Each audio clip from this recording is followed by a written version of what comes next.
Salutare din nou! Salutare! O nouă pauză, un nou punct de interes turistic din această frumoasă zi. Ce vrem să vă arătăm? Zi tu, Raluca! Vrem să vă arătăm un peisaj foarte frumos. Da, și frumoasă cetate Golubac din Republica Serbia. Foarte frumoasă.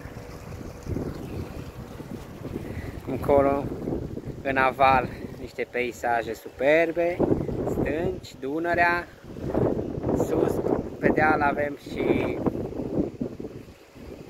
centrale eoliene, cu moliști de vânt, care produc energie electrică. Așa era lor. Așa este. Cum îți place în excursie? Îmi place foarte mult. Peisajul este foarte, foarte frumos. Am văzut și câteva lebede. Da, și le arătăm și lor. Le arătăm, hai să le arătăm și prietenilor noștri lebedele. Ia uitați curlele. Și am mai văzut și o vidră.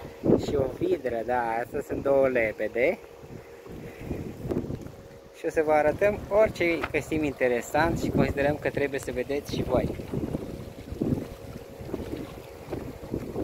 Vă mai așteptăm!